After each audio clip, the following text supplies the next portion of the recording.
Hello students, welcome to magnet brains. मैं आपकी Hindi educator Rupali Verma.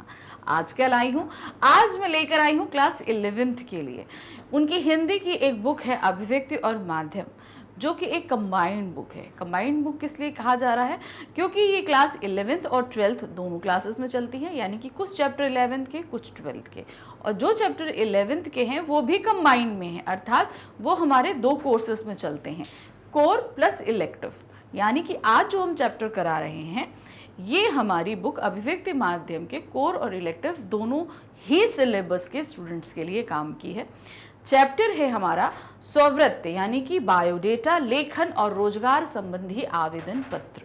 यानी कि इस पूरे चैप्टर में हमने ये देखा था किस तरीके से हम अपना स्ववृत्ति अर्थात बायोडेटा तैयार करते हैं, क्यों ज़रूरी होता है बायोडेटा तैयार करना, और बायोडेटा के साथ आवेदन पत्र यानी कि जो एप्लीकेशन लगती है वो किस तरीके से लिखी जाती है, उसमें क्या क्या चीज़ें मेंशन करी जाती हैं, सभी कुछ ये सारा ही हमने डिटेल एक्सप्लेनेशन में एनसीईआरटी सॉल्यूशंस भी इसके हमने किए। इसके अलावा मल्टीपल चॉइस क्वेश्चंस और कंप्लीट चैप्टर रिवीजन भी हम कर चुके हैं। तो आज हम कर रहे हैं मोस्ट इंपॉर्टेंट क्वेश्चन। क्यों? क्योंकि इस पे बेसिस जो बेस्ड है हमारा, इस पे जो है आपके सब्जेक्टिव क्वेश्चंस भी आते हैं, सिर्फ ऑब्जेक्टिव नहीं आते, सब्जेक्टिव भी आते हैं, अर्थात वर्णनात्मक प्रश्न भी आते हैं। तो उनको समझना ज़रूरी है कि भाई हमने बायोडेटा लिखना तो सीख लिया, लेकिन इस पे अगर कोई क्वेश्चन बनेगा तो वो कैसे लिखा जाएगा, तो उसके लिए हमने सारी बेसिक नॉलेज ले ली है। अब देख लेते हैं कि क्वेश्चन किस तरीके से पूछे जाएंगे। पहला प्रश्न है, स्ववृत्त क्यों बनाया जाता है? आखिर हम अपना बायोडेटा क्यों बनाते हैं? अब देखिए, जिस भी कंपनी में हम अप्लाई, हमने पढ़ लिया, हमने पढ़ाई कर ली, एजुकेशन ले लिया, टेक्निकल जितनी एजुकेशन थी वो भी ले लिया, सब कुछ करने के बाद अब हमें कहीं जॉब करनी है। भाई इंसान को अर्निंग करनी है, अपना जीवन यापन करना है, तो उसके लिए कमाना ज़रूरी है। तो कमाने के लिए किसी कंपनी में हमें अगर अप्लाई करना है तो वो जो कंपनी है उसके बारे में हम नेट पे सर्च करके अच्छे से सारी चीज़ें निकाल सकते हैं। हमने देख लिया कि कंपनी क्या है क्या नहीं है, 4 लोगों से बात करके पता कर लिया, लेकिन वो कंपनी वाला हमें नहीं जानता है हमको, हमें नहीं जानता। अब उसने अगर कोई वैकेंसी निकाली है तो उसमें बहुत सारे लोगों की एप्लीकेशंस और बायोडेटा आएंगे, तो हमें अपनी इंफॉर्मेशन देना है उस कंपनी को कि हमने क्या क्या जो है वो एजुकेशन ली है, क्या क्या हमारे पास अनदर क्वालिफिकेशन है, कौन कौन सी डिग्रीज हैं, कौन से डिप्लोमा हैं, और जो उनकी पोस्ट है उनके लिए, उसके लिए हम कितने अच्छे कैंडिडेट हैं, ये साबित करने के लिए हमें बायोडेटा यानी कि स्ववृत्त तैयार करना पड़ता है। देखिए क्या है, रोजगार या आजीविका प्राप्त करने के लिए नियोजनकर्ता को प्रस्तुत करने हेतु स्ववृत्त व बायोडेटा बनाया जाता है। अब मतलब क्या है, हमें रोजगार प्राप्त करना है, आजीविका प्राप्त करनी है, और इसके लिए नियोजनकर्ता अर्थात जिसने भी वो वैकेंसी के निकाली है उसको प्रस्तुत करने के लिए हमें अपना स्ववृत्त या बायोडेटा बनाना पड़ता है। नियोजनकर्ता के समक्ष पूर्ण जानकारी प्रस्तुत करने के लिए अर्थात अपना समग्र विवरण, योग्यताओं, कार्यानुभव एवं उपलब्धियों की जानकारी प्रस्तुत करने के लिए स्ववृत्त का लेखन किया जाता है।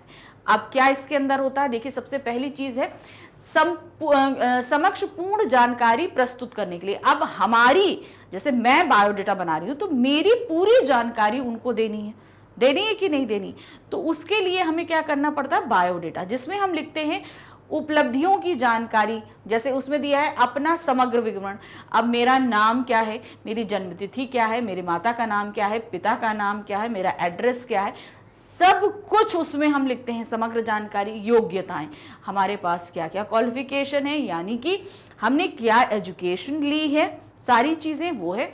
अनुभव, कार्य अनुभव एवं उपलब्धियों की जानकारी, अगर हमने इससे पहले कहीं काम किया है तो वो सारा मेंशन करना पड़ता है।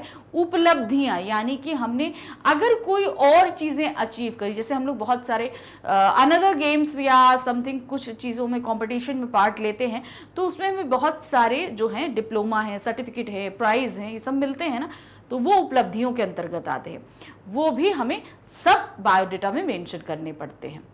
इससे जीविकोपार्जन में सुविधा रहती है। अब जीविकोपार्जन अर्थात वहां पे अगर हम ये सारी चीजें रख देंगे तो ये हमारे चुने जाने के लिए बेहतर हो जाता है।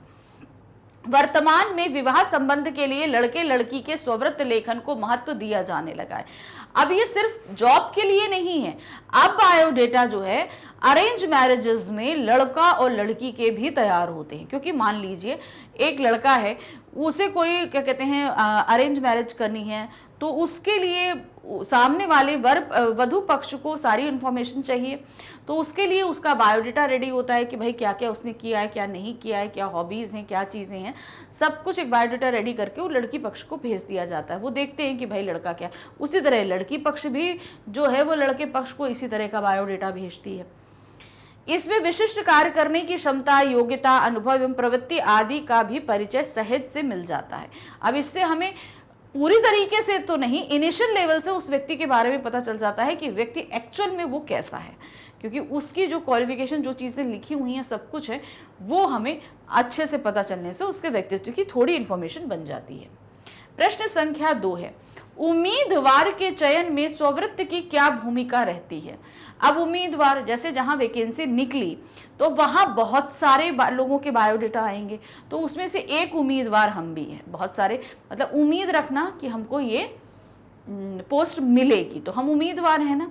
तो अब क्या है, उम्मीदवार के चयन में अब मान लीजिए बहुत एक कंपनी जिसने, अब उसको ये देखना है कि मेरे यहाँ इस पोस्ट के लिए कौन सा व्यक्ति उत्तम है, तो उस उत्तमता के आधार पर मान लीजिए 100 एप्लीकेशंस आई, तो 100 में कम से कम 25 से 30 जो है वो एप्लीकेशंस और बायोडेटा फाइनलाइज करते हैं।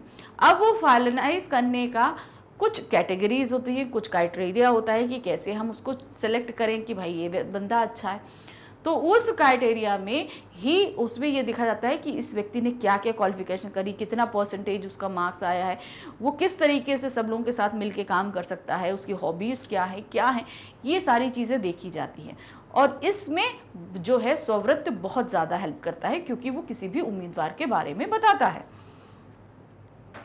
किसी भी उम्मीदवार का स्ववृत्त उसके नियोक्ता पर गहरा प्रभाव डालता है। नियोक्ता यानी कि जो हमें चयन कर रहा है, जिसके पास हमने एप्लीकेशन भेजी है।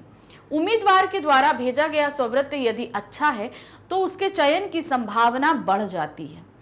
एक अच्छा स्ववृत्त दूसरे उम्मीदवारों को सरलता से पीछे छोड़ सकता है, यानी कि एक उम्मीदवार क्या है, दूसरे जितने भी साधारण हैं उनको छोड़ देगा पीछे। जिस प्रकार लुभावने विज्ञापनों के द्वारा निर्माता ग्राहकों को आकर्षित करने में सफल होता है, उसी प्रकार एक अच्छी तरह तैयार किए गए स्ववृत्त से उम्मीदवार अपना चयन करवाने में सफल हो जाता है। उम्मीदवार का स्ववृत्त उसके दूत अथवा प्रतिनिधि के रूप में काम करता है। जैसे अब देखिए, हम लोग टीवी पे बहुत सारे एडवर्टाइजमेंट देखते हैं एडवर्टाइजमेंट।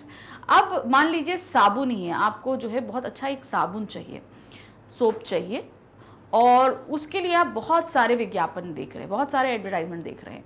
आपके पास डव का भी है, लिरिल का भी है, संथॉल का भी है, फ्रिल का भी है, बहुत सारी जो है कंपनीज के हैं। अब आप उसमें कैसे डिसाइड करोगे कि आपको कौन सा अच्छा है? तो वो डिसाइड करने के लिए आप उन सभी की क्वालिटीज़ को मिला रहे हो, आपस में कंपेयर कर रहे हो, है ना। आपको मान लो गर्मियों के दिन है तो आपको लिरिल सबसे अच्छा लगेगा, क्योंकि वो बहुत अच्छी स्मेल देता है और कूल करता है, क्योंकि उसके अंदर मेंथॉल होता है। तो आपने उसको चूज़ कर लिया, क्यों? क्योंकि समर्स के अकॉर्डिंग वो सोप सबसे अच्छा है। उसी तरीके से जैसे कि एक कंपनी में बायोडेटा आते हैं, तो उस बायोडेटा में सारे ही कैंडिडेट्स की जो क्वालिफिकेशंस होती हैं, जो एजुकेशन होती है, इन सभी के अकॉर्डिंग उनको कंपेयर किया जाता है और कुछ बेस्ट एप्लीकेशंस को निकाल के अलग कर लिया जाता है। तो इस तरीके से मेरा एक मैसेंजर के रूप में काम करता है वो बायोडेटा, मेरे बारे में बताने के लिए। जिस प्रकार एक दूत अथवा प्रतिनिधि अपने स्वामी का सुंदर और आकर्षक चित्र प्रस्तुत करता है, उसी प्रकार एक स्ववृत्त नियोक्ता के मन में उम्मीदवार की अच्छी और सकारात्मक तस्वीर पेश करता है। तो मतलब एक जो मैसेंजर जाता है, वो जिसका मैसेज लेके जा रहा है, वो उस व्यक्ति की अपनी एक अच्छी छवि प्रस्तुत करेगा। उसी तरीके से ये बायोडेटा भी नियोक्ता के सामने हमारी एक अच्छी छवि को प्रस्तुत करता है। एक अच्छा स्ववृत्त चुंबक की तरह होता है, मैग्नेट की तरह, क्योंकि अगर हमारा स्ववृत्त अच्छा है तो वह व्यक्ति तुरंत का तुरंत हमें खींच लेगा अपनी कंपनी में। स्ववृत्त रूपी चुंबक किसी भी नियोक्ता को अपनी ओर आकर्षित करने में सरलता से सफल हो जाता है। अब मेरा बायोडेटा अच्छा है तो वो जो कंपनी मैनेजर है वो स्वतः ही मेरे जो एप्लीकेशन है, जो बायोडेटा है, उससे आकर्षित हो जाएगा और तुरंत का तुरंत मुझे बुला लेगा। अतः नौकरी में सफलता के लिए योग्यता के साथ साथ स्ववृत्त निर्माण कला में भी निपुणता आवश्यक है। ऐसा नहीं है कि आप अच्छी नौकरी प्राप्त करना चाहते हो तो आपने अच्छी क्वालिफिकेशन ले ली, एजुकेशन ले ली, सब कुछ ले लिया, हो गया, नहीं। उसके लिए आपको स्ववृत्त भी अच्छा तैयार करना, अपने आप को रिप्रेजेंट करने का एक तरीका होता है स्ववृत्त। यदि स्ववृत्त भली भांति तैयार किया गया हो तो उम्मीदवार के चयन की संभावनाएं काफी बढ़ जाती है। अगर मैंने बायोडेटा बिल्कुल अच्छा तैयार किया, जो मैं हूं वो तो मैंने लिखा है, लेकिन उसको बहुत ही सुंदर ढंग से प्रेजेंट करने की कोशिश करी है ताकि लोग तुरंत का तुरंत आकर्षित हों, तो ये मेरे लिए बहुत लाभदायक रहेगा और मुझे तुरंत चयनित किया जाएगा। और आजकल तो ऐसा हो गया कि कंप्यूटर पे बायोडेटा के ना जाने कितने फॉर्मेट आ चुके हैं। आप कोई भी एक फॉर्मेट अच्छा सा चुन लो और उसमें अपनी जो है बायोडेटा बना लो, बहुत आकर्षक बनेगा। स्ववृत्त का आकार कैसा होना चाहिए? अब हमारा जो बायोडेटा है वो किस तरीके का होना चाहिए? अब ये देखिए, इसमें आपको मैं बता दूं, जब हम लोग तुरंत पढ़कर यानी पढ़ाई कर कर निकलते हैं तो स्ववृत्त हमारा ज़्यादा लंबा नहीं होता है, क्योंकि उसमें सिर्फ हमारी एजुकेशन क्वालिफिकेशन होती है, हमारा कार्यानुभव नहीं होता है। तो इस कंडीशन में हमारा बायोडेटा ज़्यादा लंबा नहीं होगा।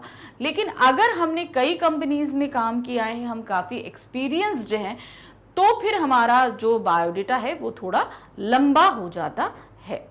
स्ववृत्त एक विशेष प्रकार का लेखन है जिसमें व्यक्ति विशेष के बारे में किसी विशेष प्रयोजन को ध्यान में रखकर सिलसिलेवार ढंग से सूचनाएं संकलित की जाती। तो आपको समझ में आया, किसी विशेष व्यक्ति के बारे में विशेष जानकारियां एक क्रम के हिसाब से तैयार की जाती हैं।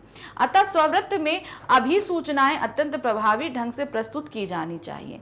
तो जितनी भी आप सूचनाएं दे रहे हैं वो ऐसा प्रेजेंट करो कि सामने वाले पर इफेक्ट काफी अच्छा डालें। स्ववृत्त के आकार के विषय में कोई निश्चित नियम नहीं है, यानी कि कोई एक पॉलिसी नहीं है कि आपको ऐसे ही बनाना है। कुछ एक नियम है, जैसे आपने सबसे पहले अपनी इनिशियल इन्फॉर्मेशन दे दी कि स्ववृत्त में सबसे पहले हम अपना नाम, पिता का नाम, ये सारी मोबाइल नंबर और मेल आईडी वगैरह सब कुछ देने के बाद में एजुकेशन क्वालिफिकेशन हम अपनी लिखते हैं। फिर वो तैयार करने के बाद में उसके बाद हमारे जो शौक़ रहते हैं वो सारी चीज़ें हैं, कार्यानुभव है, उपलब्धियां हैं और जानकार जो संबंधित अधिकारियों जिनसे हमारी जानकारी ली जा सकती है, ऐसे लोगों का किया जाता है। लेकिन ये कितना बड़ा होना चाहिए, ये कुछ ऐसा नियम नहीं है। इतना अवश्य है कि स्ववृत्त ना तो ज़रूरत से अधिक लंबा होना चाहिए और ना अधिक छोटा होना चाहिए, यानी कि बहुत बड़ा है, 8-10 पेज का है, या आप कहो कि आधे पेज का है, इस तरीके का नहीं होना चाहिए। यदि स्ववृत्त छोटा हो तो उसमें अनेक ज़रूरी चीज़ों के छूटने की संभावना रहती है, यानी कि हमने बहुत छोटा बनाया तो बहुत ही इम्पोर्टेंट जो इन्फॉर्मेशन होती है वो छूट जाती है। इसी प्रकार यदि स्ववृत्त लंबा हो तो उसे पढ़ने वाला अनेक पहलुओं को नज़रअंदाज कर देता है, और अगर बहुत लंबा होगा तो कोई व्यक्ति इतना वक्त किसी एक बायोडेटा पे नहीं देगा, तो वो इम्पॉर्टेंट जो इन्फॉर्मेशन है वो स्किप कर देगा, वो पूरी इन्फॉर्मेशन नहीं पढ़ेगा। अतः स्ववृत्त का आकार मध्यम होना चाहिए। स्ववृत्त का आकार पद के अनुसार होना चाहिए, जिस भी पद के लिए आप दे रहे हो उसके अनुसार होना चाहिए।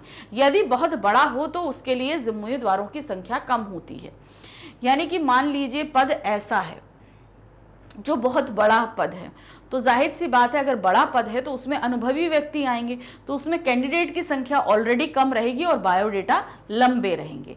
ऐसे में उम्मीदवार अच्छी योग्यता और व्यापक अनुभव वाले होने चाहिए।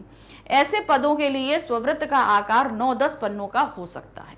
अब जैसे हमने बताया बड़ा पोस्ट है तो जाहिर सी बात है अनुभवी लोग रहेंगे, तो अनुभव के अनुसार उनका बायोडेटा काफ़ी लंबा हो जाता है, और उम्मीदवार कम हैं तो इस वजह से जिसका भी बायोडेटा आएगा तो पूरे फुल कंसंट्रेशन के साथ पढ़ा जाएगा। यदि पद छोटा है तो स्ववृत्त अधिक लंबा नहीं होना चाहिए। ऐसे पदों के लिए आवेदन करने वालों उम्मीदवार का स्वतः 2-3 पन्नों स्ववृत्त 2-3 पन्नों से अधिक लंबा नहीं होना चाहिए। और मान लीजिए कि अगर पद छोटा है तो जाहिर सी बात है वहाँ उम्मीदवारों की संख्या बढ़ जाएगी, और पद छोटा है तो क्वालिफिकेशन भी वो ज़्यादा नहीं मांगेंगे। तो इस कंडीशन में आपका बायोडेटा छोटा रहना चाहिए, क्योंकि उम्मीद वहाँ ज़्यादा है। तो ज़्यादा लंबा आप कर दोगे तो वहाँ ज़्यादा लोग उसको पढ़ने की कोशिश ही नहीं करेंगे, आपके बारे में जानने की कोशिश ही नहीं करेंगे, थोड़ा सा देखेंगे और इम्पोर्टेंट इन्फॉर्मेशन छूट जाएगी।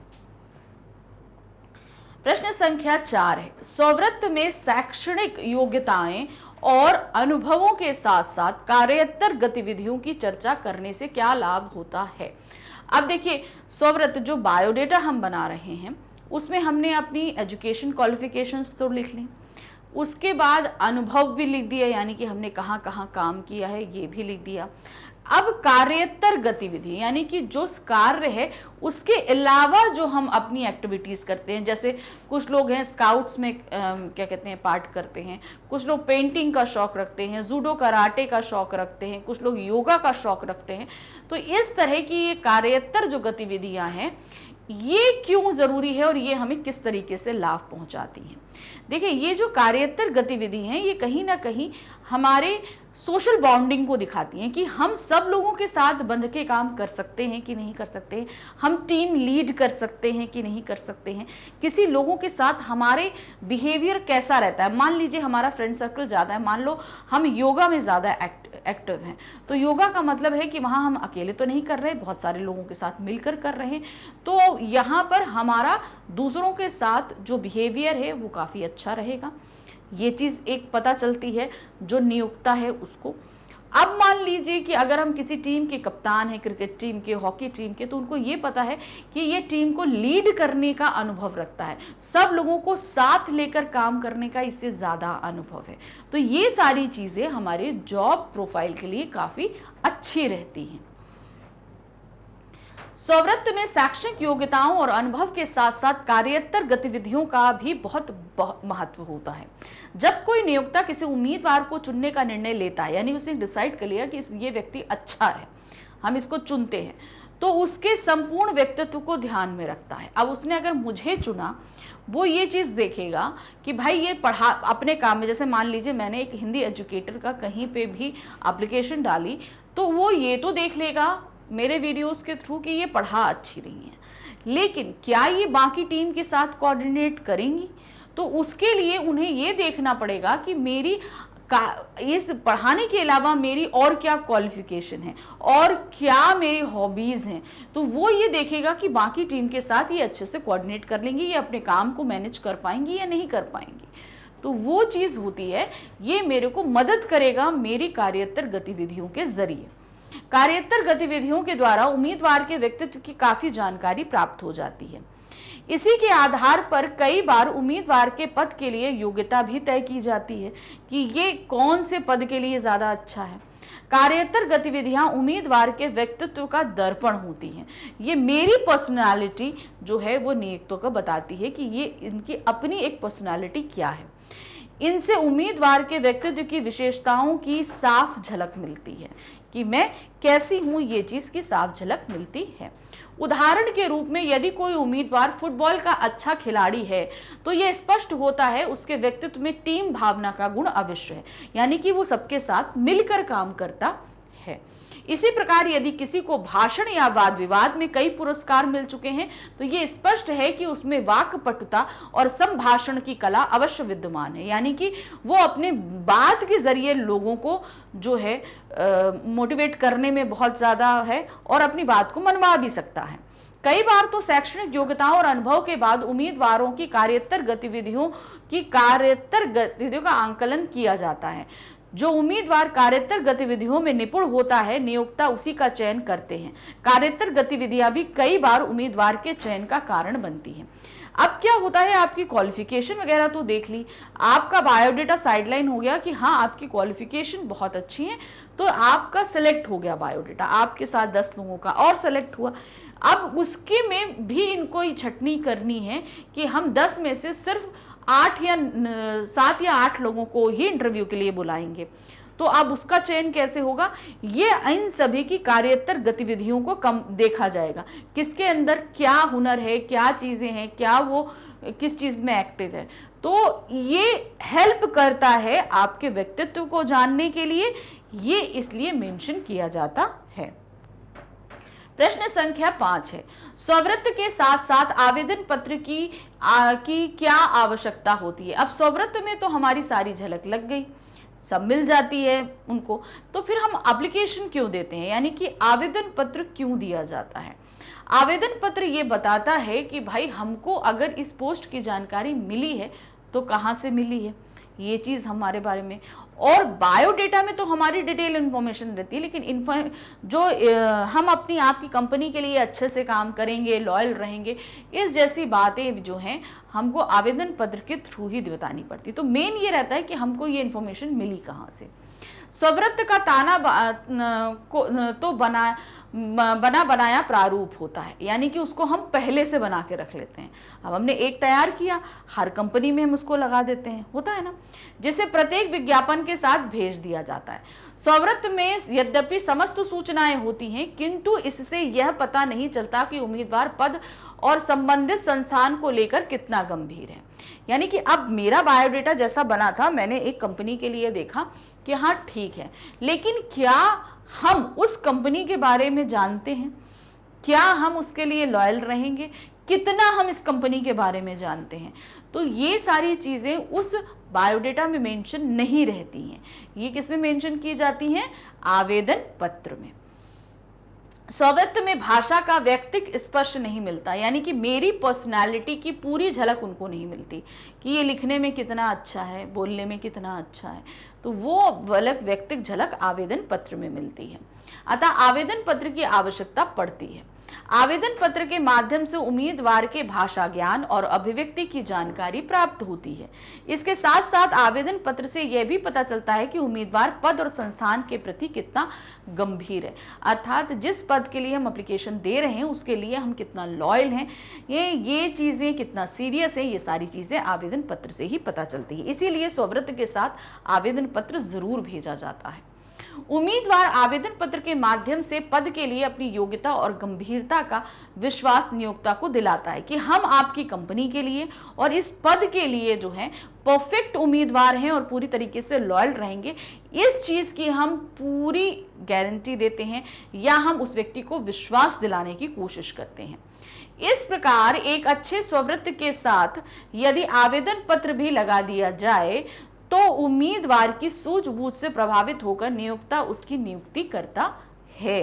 तो यानी कि एक हमारा अच्छा स्ववृत्त तो गया ही गया, लेकिन साथ ही हमने एक अच्छा आवेदन पत्र भी दिया, तो इस तरीके से वो मुझसे प्रभावित हो जाएगा और मुझे बुलाएगा। अतः स्ववृत्त के साथ आवेदन पत्र की भी आवश्यकता होती है। प्रश्न संख्या 6 है, आवेदन पत्र की विषय वस्तु को कितने भागों में बांटा जा सकता है। जब हम आवेदन पत्र लिख रहे हैं यानी कि एप्लीकेशन लिख रहे हैं, इसके अंदर जो कुछ भी हम लिख रहे हैं उसे हम कितने भागों में और कैसे बांट सकते हैं। आवेदन पत्र की विषय वस्तु को मुख्यतः 4 भागों में बांटा जाता है। कितने भागों में? 4 भागों में बांटा जाता है। पहले भाग में उम्मीदवार विज्ञापन और विज्ञप्ति पद के विषय में बताते हुए अपनी उम्मीदवारी की इच्छा व्यक्त करता है। तो पहले भाग में उन्होंने क्या बताया कि आखिर हमें ये कैसे पता चला, विज्ञापन के बारे में कैसे पता, यानी कि ये विज्ञापन और विज्ञप्ति पद के विषय में बताते हैं कि हमारी उम्मीदवारी क्यों इस पद के लिए बहुत अच्छी है। तो पहला भाग तो हमारा ये होता है। फिर आ जाते हैं इस पहले भाग को भूमिका कहा जाता है। क्या कहा जाता है पहले भाग को? उसको हम बोलते हैं भूमिका। दूसरे भाग में उम्मीदवार अपने विषय में बताता है, वह विज्ञापन में वर्णित योग्यताओं और आवश्यकताओं को पूरा करने में पूरी तरह सक्षम होता है।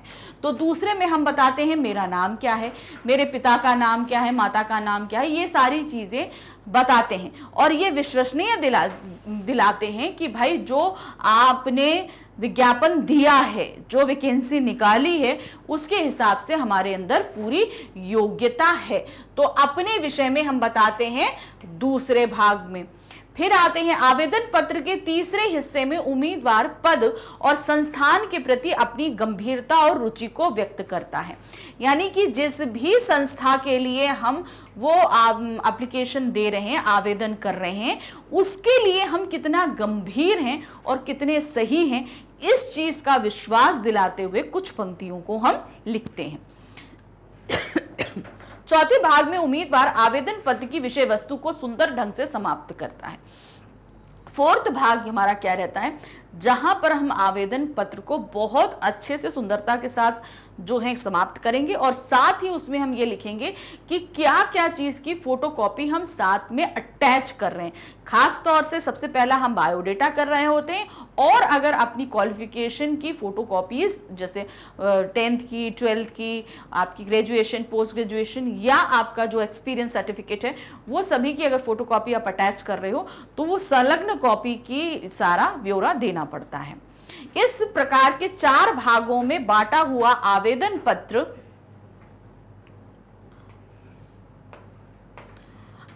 पत्र संपूर्ण माना जाता है। तो ये 4 भाग होते हैं किसी भी आवेदन पत्र के लिए। तो जो आप लोगों को एप्लीकेशन औपचारिक पत्र लिखाए गए थे ना, याद होगा आपको, क्लास 10th में आप लोगों ने आवेदन पत्र देखे होंगे, लिखे भी होंगे। अब उन आवेदन पत्र को आप याद करो, इसी तरीके से लिखे जाते हैं ना, तो वही चीजें। और ऐसे भी इस चैप्टर में तो मैंने आपको क्लियर किया ही था कि आवेदन पत्र किस तरीके से लिखे जाते हैं। तो इस तरीके से आप इसके 4 भाग होते हैं।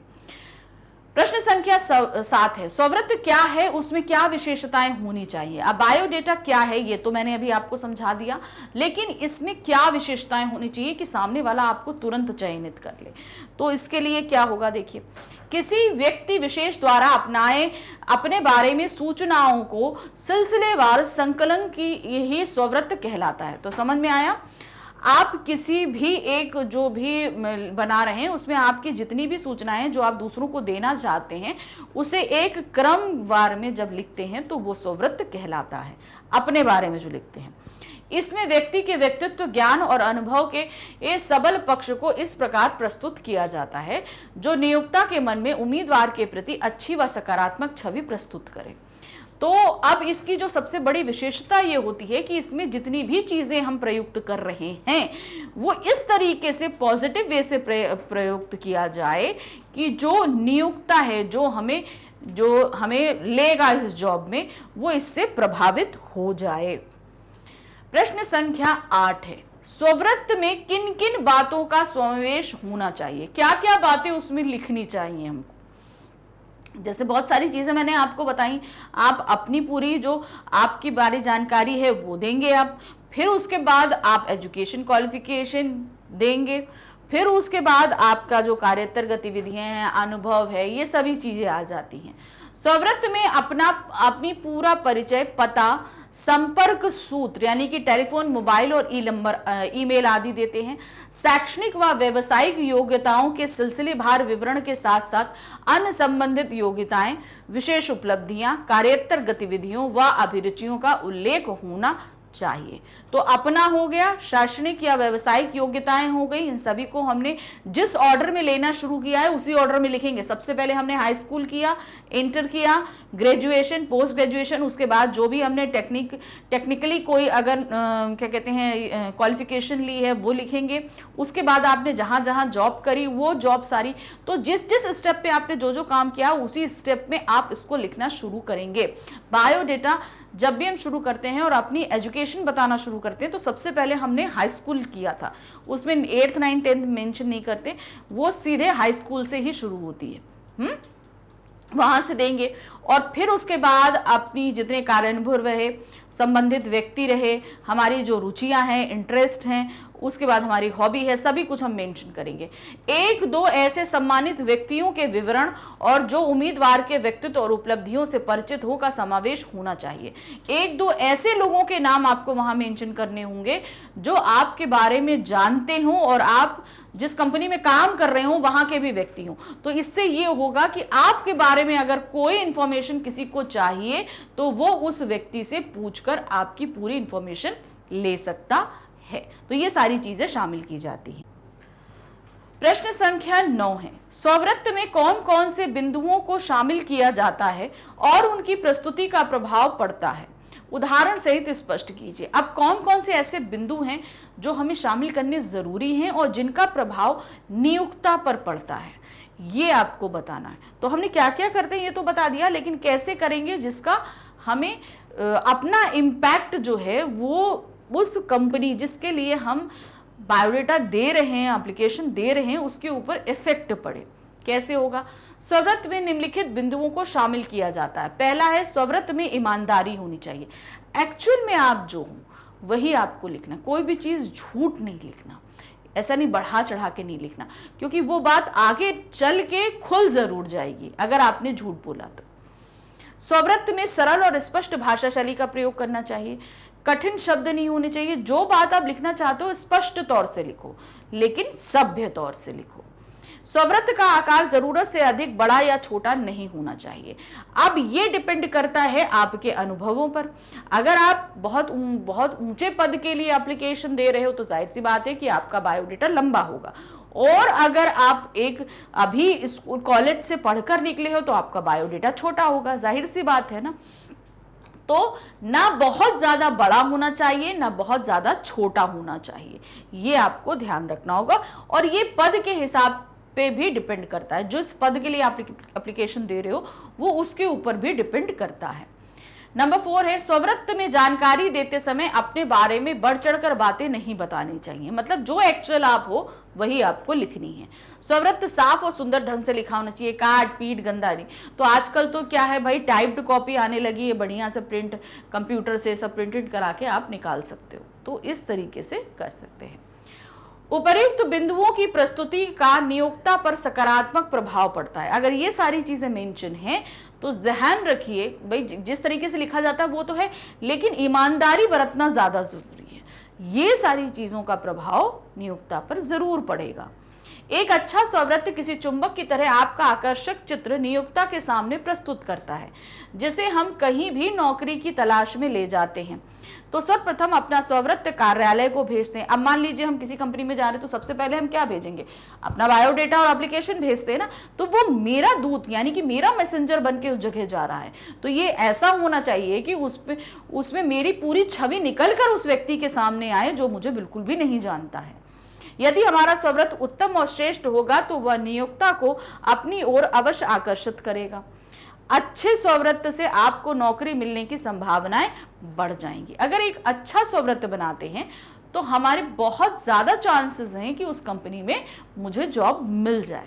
तो बहुत जरूरी है कि ऐसा बनाइए जिसमें सारी चीजें सही हों, सरल हों और सही ऑर्डर में लिखी गई हों। प्रश्न संख्या 10 है, स्ववृत्त किसे कहते हैं? क्या कहते हैं स्ववृत्त? स्ववृत्त किसी व्यक्ति का संक्षिप्त और सारगर्भित विवरण है, जिसमें व्यक्ति यानी कि आवेदक का वैयक्तिक विवरण, शैक्षिक योग्यता, अंक प्रतिशत, कार्य अनुभव आदि सभी समाहित होते हैं। अंग्रेजी में इसे बायोडेटा कहा जाता है। तो ये है स्ववृत्त की डिफिनेशन, याद रखिएगा। अभी तक हम समझाते आए कि स्ववृत्त क्या होता है, ये परिभाषा है स्ववृत्त की। स्ववृत्त किसी व्यक्ति का संक्षिप्त और सारगर्भित विवरण होता है, जिसमें व्यक्ति यानी कि आवेदक का व्यक्तिगत विवरण, शैक्षिक योग्यता, अंक प्रतिशत, कार्य अनुभव आदि सभी समाहित होते हैं। इसे अंग्रेजी में बायोडेटा कहा जाता है। स्ववृत्त को कब प्रस्तुत किया जाता है? हम कब प्रस्तुत करते हैं? जब हम किसी कंपनी में जॉब के लिए अप्लाई करना होता है तब हम इसे प्रस्तुत करते हैं। स्ववृत्त किसी नौकरी, पद आदि के आवेदन के साथ प्रस्तुत किया जाता है। हम आपको आवेदन कर रहे हैं कि आप हमें इस कंपनी में जॉब दीजिए, तो आवेदन के साथ हम अपने बायोडेटा को सेलेक्ट करते हैं ताकि वो हमारी ठीक से जानकारी ले सकें कि हम क्या हैं, इसलिए वो लगाया जाता है। स्ववृत्त किस प्रकार उम्मीदवारों के चयन में सहायक होता है? अब एक कंपनी में अगर क्या कहते हैं वो निकली हुई है, वैकेंसी है, तो उस जगह पर एक नहीं बहुत सारे एप्लीकेशंस आएंगे, बहुत सारे बायोडेटा आएंगे। तो वो किस तरीके से मुझे मदद करेगा चयन करने में? तो वो सही ढंग से ईमानदारी तौर पर अगर लिखा गया है और हमारी सही जानकारी देता है तो वो बहुत ज़्यादा हेल्प करेगा। व्यक्ति के संक्षिप्त मूल्यांकन का सर्वश्रेष्ठ आधार स्ववृत्त को माना जाता है। स्ववृत्त के माध्यम से उम्मीदवारों की योग्यता का मूल्यांकन किया जाता है, यानी कि बहुत सारे उम्मीदवार हैं, उन सभी की योग्यताओं, उनकी शैक्षणिक योग्यताओं, कार्योत्तर गतिविधि, अनुभवों, इन सभी को कंपेयर किया जाता है। और कंपेयर करने के बाद हमारा जो सबसे बेस्ट जो व्यक्ति होता है उसको निकालकर बाहर किया जाता है। अब जैसे मैंने आपको बताया कि अगर एक पद के लिए 100 एप्लीकेशंस आई हैं तो उनमें कम से कम 25 से 30 एप्लीकेशन फाइनलाइज की जाएंगी। उन फाइनलाइजेशन में भी फिर कंपेयर किया जाएगा और कंपेयर करने के बाद 10 से 12 या 15 लोगों को इंटरव्यू के लिए बुलाया जाएगा। फिर इंटरव्यू के बेसिस पे किसी एक व्यक्ति को चयन किया जाता है। ये एक प्रोसीजर होता है। तो सबसे पहले आपका बायोडेटा सिलेक्ट हो, इसके लिए उसमें सारी चीज़ों को सही सिलसिले से मेंशन करना ज़रूरी है, जिससे काफ़ी हेल्प होती है व्यक्ति को चुनने में। आवेदन पत्र के साथ स्ववृत्त संलग्न करना क्यों आवश्यक है? एप्लीकेशन हमने दे दी, आवेदन पत्र दे दिया, अब उसके साथ बायोडेटा हम क्यों संलग्न करेंगे? भाई अपनी इंफॉर्मेशन तो हमें देनी पड़ेगी ना। भाई हम क्या हैं, हमने क्या काम किया है, हमने कितनी पढ़ाई करी है, कितने प्रतिशत अंक आए हैं, हमारा क्या हॉबीज हैं, क्या चीज़ें हैं, किस तरीके से हम आपके कंपनी में आप इस पद के लिए एकदम फिट हैं, परफेक्ट हैं, ये सारी चीज़ों की जानकारी स्ववृत्त के जरिए ही नियोक्ता को मिलती है। इसीलिए आवेदन पत्र के साथ जो है बायोडेटा या स्ववृत्त संलग्न किया जाता है। एक अच्छा स्ववृत्त नियुक्तिकर्ता के मन में उम्मीदवार के प्रति अच्छी और सकारात्मक धारणा उत्पन्न करता है। अच्छा होगा तो वो हमारे लिए पॉजिटिव एक चीज़ ही क्रिएट करेगा। जो उस कंपनी का मालिक है, जो उसके लिए जिसने ये सारी जो है इंटरव्यू ऑर्गेनाइज किया है। नौकरी में सफलता के लिए योग्यता और व्यक्ति के साथ साथ स्ववृत्त निर्माण की कला में निपुणता की आवश्यकता है, यानी कि आप निपुण होने चाहिए स्ववृत्त बनाने में। स्ववृत्त में किसी विशेष प्रयोजन को ध्यान में रखकर सिलसिले वाले ढंग से सूचनाएं संकलित की जाती हैं। तो ये ध्यान रखिए, जैसे मैं बना रही हूं तो मेरे को ध्यान में रखकर सारा बायोडेटा एक सिलसिलेवार ढंग से रखा जाएगा। अब ये हर जगह आपका जो सिलसिलेवार आ रहा है ना, ये ध्यान रखना, ये एक सीक्वेंस है, निश्चित सीक्वेंस है, जिसे मैंने आपको पहले भी बताया है कि स्ववृत्त बनाते समय वो सीक्वेंस क्या होता है। उस सीक्वेंस को ही सिलसिलेवार ढंग से कहा गया है। मतलब सबसे पहले हम शुरू करते हैं अपने नाम से, फिर उसके बाद हमारे पिता का नाम, माता का नाम, जन्म तिथि, हमारा मोबाइल नंबर, स्थायी पता, ईमेल, सब कुछ आता है। फिर उसके बाद हमारी शैक्षणिक योग्यताएं शुरू होती हैं हाई स्कूल, इंटरमीडिएट से, जो फिर आपकी क्वालिफिकेशंस लिखती हैं वो सारी होती हैं। फिर आपके कार्यानुभव रहते हैं, कार्योत्तर गतिविधियां और अभिरुचियां रहती हैं। फिर संबंधित व्यक्तियों की जानकारी रहती है जिनसे आप इंफॉर्मेशन ले सकते हो। तो इस तरीके से एक सही एक फॉर्मेट है, उस फॉर्मेट में ही आपको वो सारी चीजें देनी होती हैं। एक अच्छे स्ववृत्त में क्या क्या विशेषताएं होती है? जब हम एक स्ववृत्त तैयार कर रहे हैं तो उसमें क्या क्या क्वालिटीज होनी चाहिए जिससे हमारा बायोडेटा या हम तुरंत ही सिलेक्ट कर लिए जाएं। स्ववृत्त में ईमानदारी होनी चाहिए, किसी भी प्रकार के झूठे दावे या अतिशयोक्ति से बचना चाहिए। कोई भी गलत अपनी इंफॉर्मेशन झूठ नहीं बतानी है, ना झूठे वादे करने हैं जो हम आगे ना कर सके, और ना ही बढ़ा चढ़ाकर कोई बात कहनी है। किसी भी प्रकार के झूठे दावे या अतिशयोक्ति से बचना चाहिए। यह मत भूलो कि नियोक्ता को उम्मीदवार के चयन का अच्छा खासा अनुभव होता है। जिसने वो इंटरव्यू ऑर्गेनाइज किया है वो बहुत एक्सपीरियंस्ड व्यक्ति होता है, वो झूठ चुटकियों में पकड़ लेगा। इसलिए कोई भी ऐसी गलत चीज़ हमें नहीं लिखनी चाहिए। गलत या बढ़ा चढ़ाकर किए गए वादों से उन्हें धोखा देने की कोशिश खतरनाक बन सकती है। यानी कि आप ये समझो हम बड़े उस्ताद हैं, हम झूठ बोल के कर लेंगे, नहीं, सामने वाला बहुत अनुभवी है, वो आपको तुरंत पकड़ लेगा। अगर साक्षात्कार के लिए बुला भी लिया गया तो उस दौरान कलई खुलने का पूरा अंदेशा रहता है। अगर आपने कोई चीज़ गलत बोली है या झूठ बोला है, बढ़ा चढ़ा कर लिखा है, तो अगर मान लो आपको चयन कर लिया जाता है और फिर इंटरव्यू के लिए बुलाया जाता है तो उस समय आपका ये झूठ पकड़ जाएगा।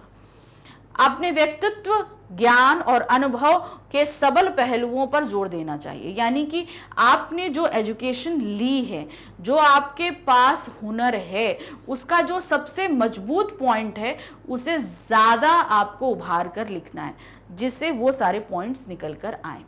स्ववृत्त का आकार अति संक्षिप्त अथवा जरूरत से ज्यादा लंबा नहीं होना चाहिए, ना बहुत छोटा होना चाहिए, ना बहुत बड़ा होना चाहिए, तो मीडियम आकार का होना चाहिए। स्ववृत्त साफ सुथरे ढंग से टंकित या कंप्यूटर मुद्रित अथवा सुंदर लेखन होना चाहिए। तो अब ये ध्यान रखिए, स्ववृत्त साफ सुथरा होना चाहिए। अगर हाथ से लिखा है तो बहुत सुंदर अच्छी अच्छी राइटिंग में पूरी तरीके से अरेंज होना चाहिए। नहीं तो आप टाइप करा लो, टंकित मतलब टाइप होना चाहिए, या कंप्यूटर से प्रिंट करवा लो। इन तरीके से बायोडेटा बनना चाहिए। स्ववृत्त में सूचनाओं को अनुशासित क्रम में लिखना चाहिए तथा व्यक्ति परिचय, शैक्षिक योग्यताएं, अनुभव, प्रशिक्षण, उपलब्धियां और कार्योत्तर गतिविधि। यानी कि अनुशासित क्रम का तात्पर्य हो गया कि हर एक चीज सिस्टमैटिक ढंग से होनी चाहिए।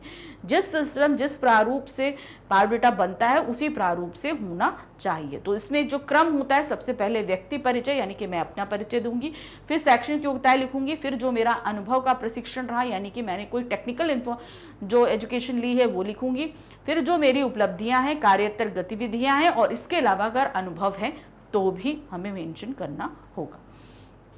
परिचय में नाम, जन्मतिथि, उम्र, पत्र व्यवहार का पता, टेलीफोन, ईमेल आदि लिखना चाहिए। अब यहाँ पर दिया गया है ना व्यक्ति परिचय, ये जो आपका व्यक्ति परिचय दिया गया है, इसमें अब आपको क्या मेंशन करना होगा। इसमें आपको सबसे पहले अपना नाम, जन्म तिथि, हमारी उम्र जो है वो जन्म तिथि से ही पता चल जाएगी, पत्र व्यवहार का जो पता जिससे हम ले सकें, टेलीफोन नंबर और ईमेल आईडी।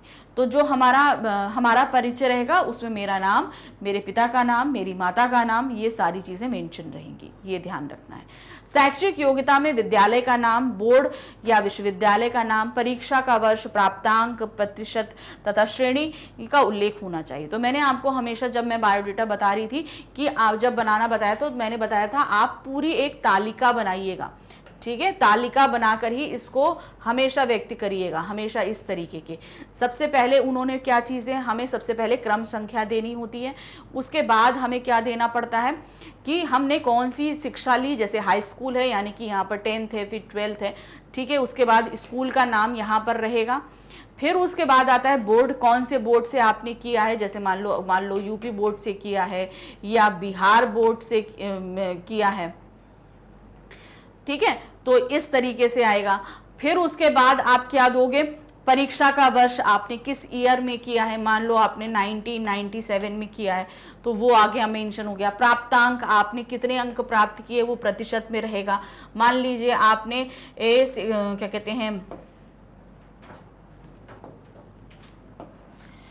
89% दिया है तो आप 89% रहेंगे। कौन सी श्रेणी में रहा, आपने फर्स्ट डिवीजन में, इसको आपने लिखा है। तो इस तरीके से आप ये पूरी एक तालिका बनाएंगे और तालिका बनाकर ही आप पूरी शैक्षणिक योग्यता देंगे।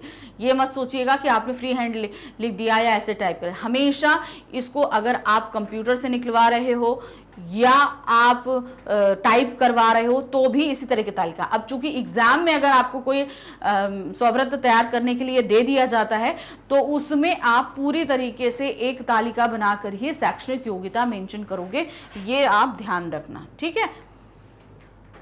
कार्योत्तर गतिविधियों का उल्लेख अन्य उम्मीदवारों से अलग पहचान दिलाने में समर्थ है। तो कार्योत्तर गतिविधियां जरूर दी जाती हैं क्योंकि ये हमें बाकी जितने भी एप्लीकेशन जिन लोगों ने दिया है उनसे अलग साबित करता है, इसलिए ये मेंशन करना जरूरी है। स्ववृत्त में विज्ञापन में वर्णित योग्यताएं और आवश्यकताओं का ध्यान में रखते हुए थोड़ा बहुत परिवर्तन किया जा सकता है। मान लीजिए कि जो आपके लिए जो वैकेंसी की जो निकली है उसका जो एडवर्टाइजमेंट आया है, अगर उसमें कोई ऐसी क्वालिफिकेशन है या कोई ऐसी चीज़ें हैं तो उसे आप अपने बायोडाटा में चेंज करके उसे आप प्रिंट करवा सकते हो। किसी भी व्यक्ति से संबंधित सूचनाओं का तो कोई अंत ही नहीं है, लेकिन हर सूचना नियोक्ता के काम की नहीं हो सकती। इसलिए स्ववृत्त में वही सूचनाएं डाली जा सकती हैं जिनमें दूसरे पक्ष यानी नियोक्ता की दिलचस्पी हो।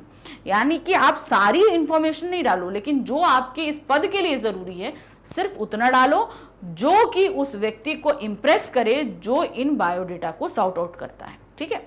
स्ववृत्त में अलंकारिक भाषा की गुंजाइश नहीं होती। अलंकारिक यानी कि बहुत ही ज्यादा बड़ा चढ़ा के सुंदर या डिफिकल्ट शब्दों का आप इस्तेमाल करो, इस तरह की भाषा का इस्तेमाल इसमें नहीं किया जाता है। इसीलिए इसकी शैली सरल, सीधी, सटीक और साफ होनी चाहिए ताकि पढ़ने वाले को सारी बातें एक ही नज़र में स्पष्ट हो जाएं और अर्थ निकालने के लिए दिमाग पर जोर ना डालना पड़े। जो साफ लैंग्वेज है वो लिखनी चाहिए। कोई व्यक्ति इतना टाइम नहीं देगा कि आपकी भाषा के अर्थ को डिक्शनरी से खोजने के लिए बैठे, इसलिए सीधी सरल भाषा में सारी बात को लिखना चाहिए। यह ध्यान रखना चाहिए कि स्ववृत्त ना तो जरूरत से अधिक लंबा हो ना ही छोटा हो। अगर बहुत संक्षिप्त हुआ तो उसमें अनेक बहुत चीजें आने से रह जाएंगी, और दूसरा यदि बहुत लंबा हुआ तो पढ़ने वाला अनेक पहलुओं को नजरअंदाज कर देगा। छोटी में हम करने के चक्कर में बहुत जरूरतमंद चीजें लिखना भूल जाएंगे, और लंबा अगर जहां हमने बहुत सारी चीजें मेंशन कर दी तो पढ़ने वाला व्यक्ति बोर हो जाएगा और हो सकता है कि वो इंपॉर्टेंट इंफॉर्मेशन को पढ़े ही नहीं। बात स्ववृत्त साफ सुथरे ढंग से टंकित और कंप्यूटर मुद्रित होना चाहिए। व्याकरण संबंधी भूलों को भी दूर कर लेना चाहिए, ठीक है। टाइप्ड कॉपी होनी चाहिए, कोशिश करिए। और साथ ही जो ग्रामेटिकल मिस्टेक्स हों उनका एरर नहीं होना चाहिए। ये बातें छोटी लग सकती हैं मगर उम्मीदवार के प्रति विपरीत धारणा उत्पन्न कर सकती है। मान लीजिए आपने किसी भी ये चीज़ की स्पेलिंग मिस्टेक कर दी तो ये मेरी रेपुटेशन उस व्यक्ति के सामने अच्छी नहीं बनाएगा। बात छोटी है लेकिन ये असर डालती है।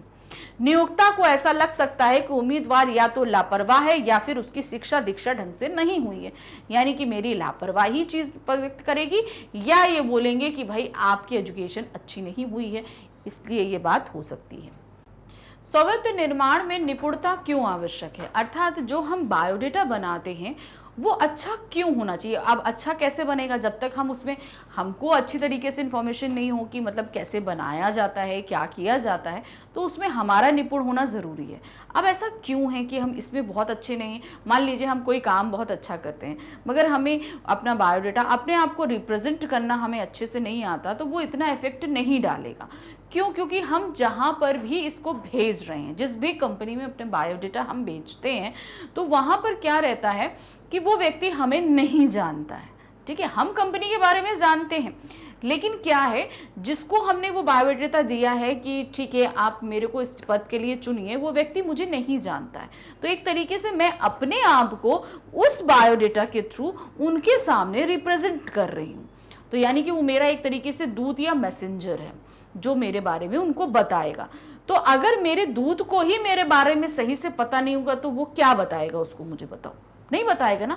तो इसलिए बायोडेटा में हर एक चीज अच्छे से बढ़िया से अरेंज रूप में होनी चाहिए ताकि वो मेरी एक अच्छी छवि उनके सामने बना सके।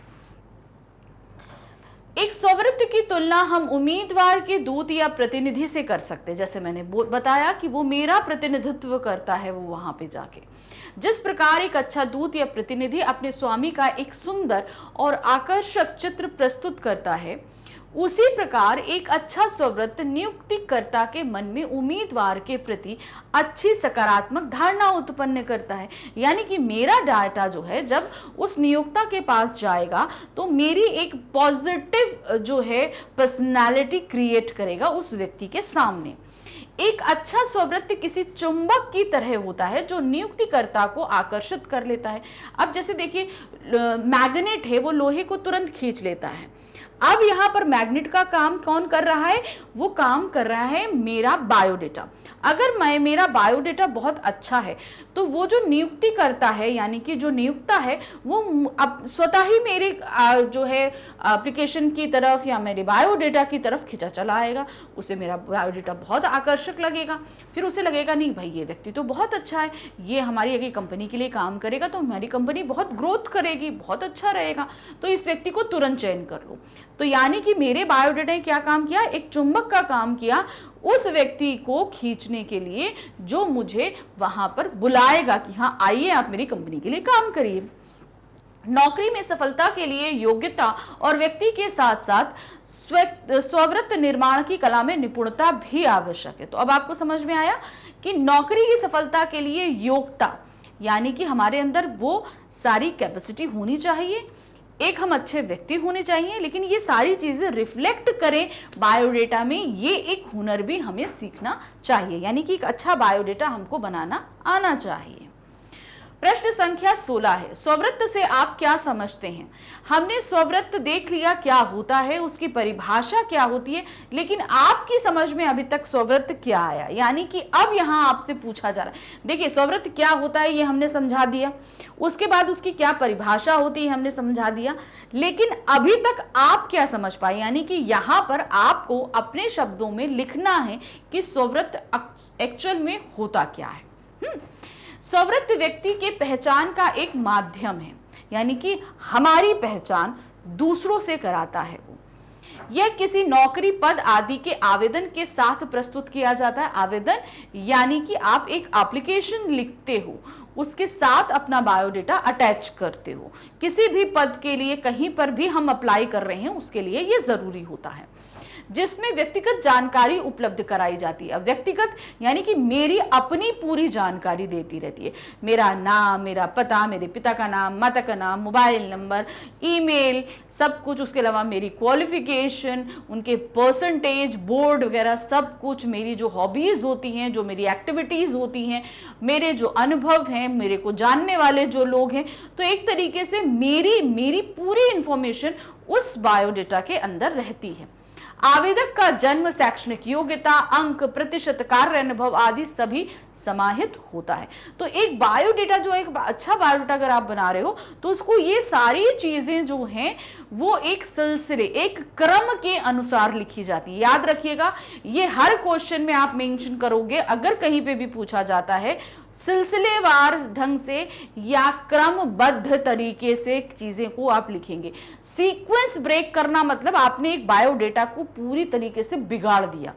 जो सीक्वेंस आपको बताया गया है उसी सीक्वेंस के अनुसार ही आप अपने एग्जाम में, अगर मान लीजिए कोई बायोडेटा रेडी करने के लिए आता है तो वो उसी सीक्वेंस के अनुसार ही आप उसको लिखेंगे। प्रश्न संख्या 17 है, उम्मीदवारों के चयन में स्ववृत्त किस प्रकार सहायक होता है? यानी कि अगर मुझे कोई चयनित करे तो मेरा बायोडेटा किस तरीके से ये बहुत ही ज्यादा हेल्प करेगा।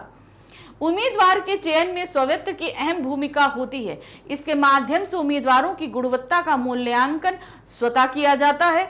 व्यक्ति के संक्षिप्त मूल्यांकन का सर्वश्रेष्ठ आधार स्ववृत्त को माना जाता है। यही क्वेश्चन अभी मैंने आपको थोड़ी देर पहले समझाया है, इसी वीडियो में समझाया है, लेकिन वो था दीर्घ उत्तरीय प्रश्न और ये है लघु उत्तरीय प्रश्न। याद रखिएगा, ये सिर्फ इसलिए लेके आया जा रहा है कि जब आप बड़े क्वेश्चन को शॉर्ट करते हो तो सिर्फ मेन इंफॉर्मेशन दी जाती है। जैसे इसमें दिया गया है कि उम्मीदवारों के चयन में स्ववृत्त अहम भूमिका निभाता है। क्यों? क्योंकि ये उम्मीदवारों की गुणवत्ता का मूल्यांकन करने में नियोक्ता की मदद करता है और उसी के आधार पर नियोक्ता उम्मीदवार को चयन करता है। ये एक कुछ चीजें इसी तरीके से, क्योंकि बहुत सारे उम्मीदवार वहां पर आते हैं, अब उसमें हम सबसे अच्छे हैं, ये चीज मेरे जो है उस बायोडेटा से ही डिसाइड होता है। प्रश्न संख्या 18 है, उम्मीदवार का प्रतिनिधि किसे कहा जाता है? उम्मीदवार का प्रतिनिधि बायोडेटा को कहा जाता है। वो मेरा प्रतिनिधित्व करा, मेरा मैसेंजर बनकर या मेरा दूत बनकर उस कंपनी में जा रहा है। स्ववृत्त को उम्मीदवार का प्रतिनिधि कहा जाता है। जिस प्रकार एक अच्छा प्रतिनिधि अपने मालिक की एक सुंदर तस्वीर प्रस्तुत करता है, उसी प्रकार स्ववृत्त भी नियोक्ता के मन में उम्मीदवार के प्रति एक सकारात्मक धारणा प्रस्तुत करता है। यानी कि जैसे एक प्रतिनिधि या मैसेंजर या दूत जाता है, जैसे अब पुराने समय में होता था ना, भाई युद्ध होने जा रहा है तो दूत जा रहा है। जैसे श्री राम जी ने जब लंका पर चढ़ाई कर दी थी तो हनुमान जी को दूत बनाकर भेजा था ना, तो वहां पर राम जी के जो चीजें हैं, सब अच्छा व्यक्तित्व है, उनकी उपलब्धियां हैं, उनके बारे में बखान कर रहे थे हनुमान जी, करा था ना उन्होंने। और क्या कहते हैं, उसी वहां पर जितने भी लोग भेजे गए, उसके बाद और भी दूत भेजे गए, तो सभी ने वही बखान किया।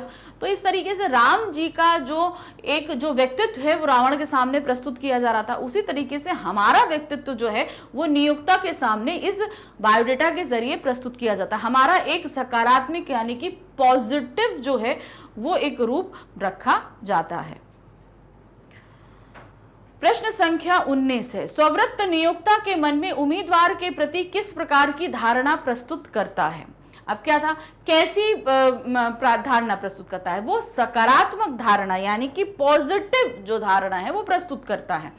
स्ववृत्त नियोक्ता के मन में उम्मीदवार के प्रति सकारात्मक धारणा प्रस्तुत करता है।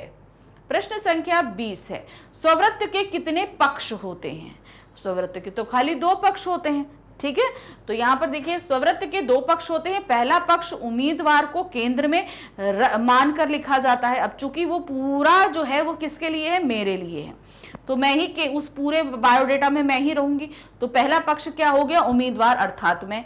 दूसरा पक्ष नियोक्ता या संस्था होती है। दूसरा पक्ष जिसके पास वो बायोडेटा जा रहा है वो दूसरा पक्ष होता है, क्योंकि उसको वो बायोडेटा पढ़ना है। तो ये 2 पक्ष होते हैं, उम्मीदवार और नियोक्ता। स्ववृत्त के पहले पक्ष में किसे केंद्र में रखकर सूचनाएं एकत्र की जाती हैं? उम्मीदवार को केंद्र में रखकर सारी सूचनाएं एकत्र की जाती है। भाई मेरा बायोडेटा है तो जाहिर सी बात है मैं ही केंद्र में रहूंगी, मेरी ही सारी इंफॉर्मेशन उसके अंदर रहेगी। तो उम्मीदवार को केंद्र में रखकर सारी सूचनाएं एकत्र की जाती हैं। स्ववृत्त के पहले पक्ष में उम्मीदवार को केंद्र में रखकर सूचनाएं एकत्र की जाती हैं।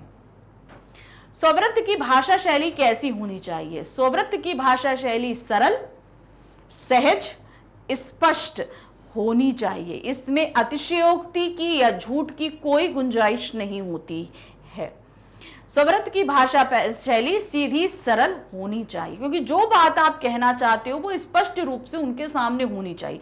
अगर हमने मान लीजिए बहुत बढ़ा चढ़ाकर या बहुत ही क्लिष्ट शब्दों का इस्तेमाल कर दिया तो उस जगह बातें बिगड़ जाती हैं। अब अगर मान लीजिए हमने कोई डिफिकल्ट वर्ड लिख दिया और तो वो व्यक्ति को समझने में टाइम लगेगा, वो इतना टाइम उसके पास नहीं रहता, उसके पास उसका ऑफिस का काम बहुत सारा रहता है और इतने सारे जो एप्लीकेशंस और बायोडेटा आए हैं उनको सॉर्ट आउट करना होता है। तो वो एक एप्लीकेशन या बायोडेटा पे इतना वक्त नहीं दे सकता कि वो बैठकर उसको खोजे कि इसका अर्थ क्या होता है। इसलिए सीधी सरल भाषा में सारी बातों को लिखना चाहिए।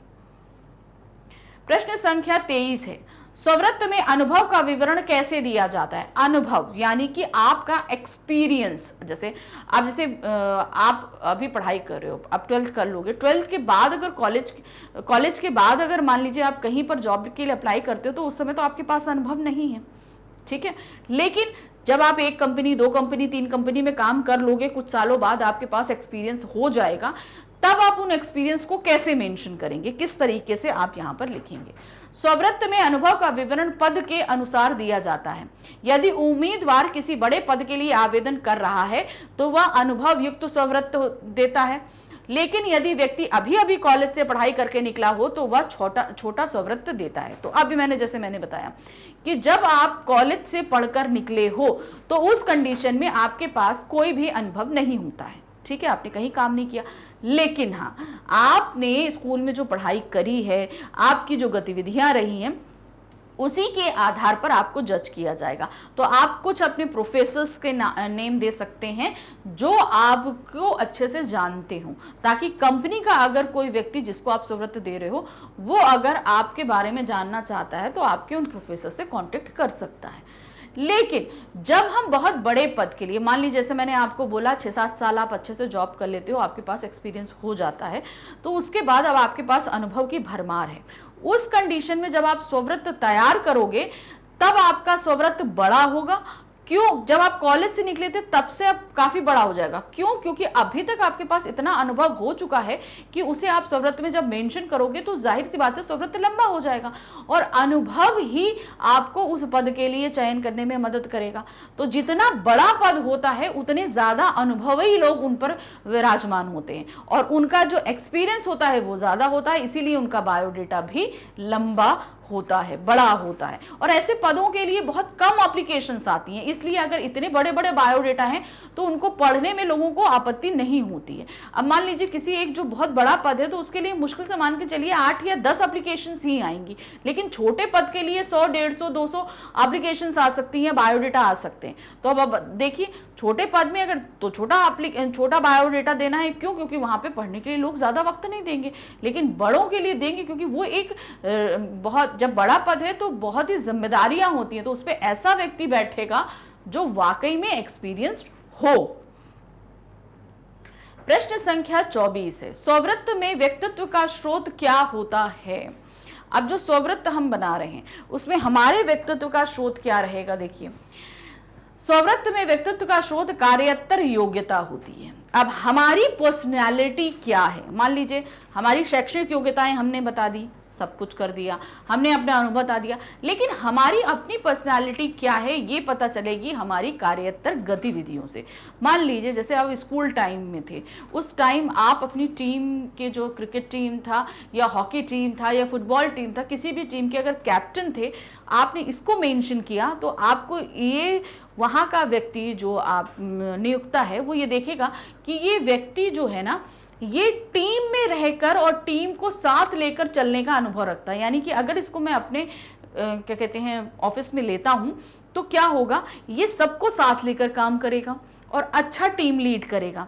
अब यहाँ पर दूसरी चीज़ अगर आपकी क्या गतिविधियाँ रहती हैं, आपने अपने स्कूल लेवल पे या कॉलेज लेवल पे बहुत सांस्कृतिक कार्यक्रम किए हैं, स्टेज प्ले किए हैं, तो जाहिर सी बात है आप अपनी फीलिंग्स को एक्सप्रेस करने में और दूसरों की फीलिंग्स को समझने में माहिर हैं। तो इस जगह पर क्या होता है कि आप उस ऑफिस में दूसरों के लोगों को समझेंगे, उनकी फीलिंग्स के अकॉर्डिंग उनको काम देंगे, उनकी चीज़ों को उनको साथ लेकर चल सकते हैं। तीसरी चीज, अगर आपने वाद विवाद प्रतियोगिता में भाग लिया हुआ है, आपने ये चीज अपनी कार्योत्तर गतिविधि में ऐड करी, तो क्या होगा, ये है कि ये व्यक्ति बात करने में बड़ा चतुर है, यानी कि लोगों को अपनी बात में फंसा सकता है, उन्हें अपनी बातों को मनवा सकता है। ये चीज़ नियोक्ता को पता चलेगी तो वो ये बोलेगा कि अगर मैं इसे अपनी क्लाइंट के सामने भेज दूं तो जाहिर सी बात है ये बात में ऐसी घुमा फिरा करेगा, ऐसा लपेटेगा कि हमारा क्लाइंट तुरंत ही हमें बिजनेस देने के लिए तैयार हो जाएगा। तो ये सारी चीज़ें आपको बहुत ज़्यादा हेल्प करेंगी कार्योत्तर गतिविधि में जब आप इसे मेंशन करोगे। तो वही चीज़ है, हमारा व्यक्तित्व, मेरी पर्सनैलिटी क्या है, ये कार्योत्तर गतिविधि से पता चलता है कि मैं एक्चुअल में कैसी इंसान हूँ।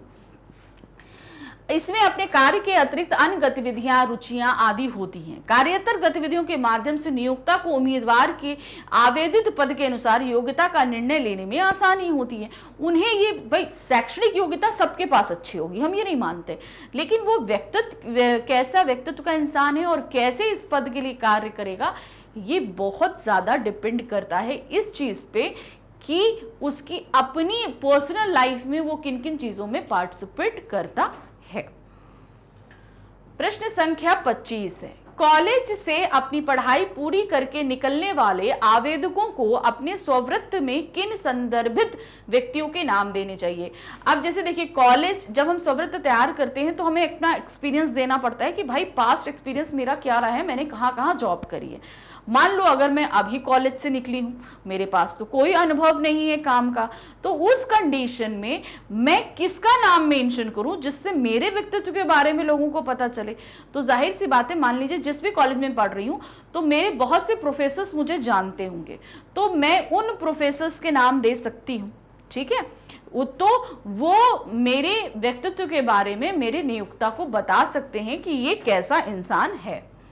कॉलेज से अपनी पढ़ाई पूरी करके निकलने वाले आवेदकों को अपने स्ववृत्त में अपने शिक्षक का नाम देना चाहिए, यानी कि टीचर्स का, प्रोफेसर्स का नाम देना चाहिए।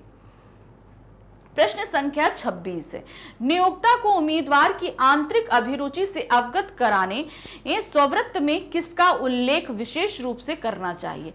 आंतरिक अभिरुचि यानी कि हमारे अंदर का जो इंटरेस्ट है, क्या चीजें हैं, मतलब हमारी हॉबीज के बारे में चीजें कैसे होती हैं। नियोक्ता को उम्मीदवार की आंतरिक अभिरुचि से अवगत कराने हेतु स्ववृत्त में रुचि का उल्लेख विशेष रूप से करना चाहिए। जैसे मैंने बताया, हॉबीज का उल्लेख करना चाहिए कि मतलब आपका इंटरेस्ट कैसे। अब जैसे मान लीजिए मुझे अगर ट्रैवलिंग का बहुत ज्यादा शौक है, ठीक है ना, जिसको ट्रैवलिंग का शौक होता है उसे बहुत तरह की जानकारियां एकत्र करने का भी शौक होता है। तो अब मेरे को अगर ट्रैवलिंग का शौक है तो ये जान लीजिए कि मैं अगर किसी ट्रैवल एजेंसी में अप्लाई करती हूं तो मेरे को तुरंत का तुरंत ले लेंगे। क्यों? क्योंकि एक तो मुझे शौक है कैसे ट्रैवलिंग की जाती है, कैसे ऑर्गेनाइज किया जाता है, सारी चीज़ें, लोगों की वहाँ की जगहों के बारे में, वहाँ के एक्सपीरियंस, क्योंकि मैंने अगर बहुत सारी जगह एक्सप्लोर करी है तो जाहिर सी बात है मेरे अंदर ये क्वालिटी है कि मैं चीज़ों को परिस्थितियों के अनुसार ढालने, चीज़ों को समझने में हुनरमंद हूँ। तो दूसरों को भी मैं आसानी से मॉरलाइज कर लूंगी कि हाँ भाई आप हमारे ट्रैवल एजेंसी से पैकेज लीजिए, आपको ये पैकेज मिलेगा, इतना अच्छा मिलेगा, इस तरीके से मिलेगा, ठीक है ना।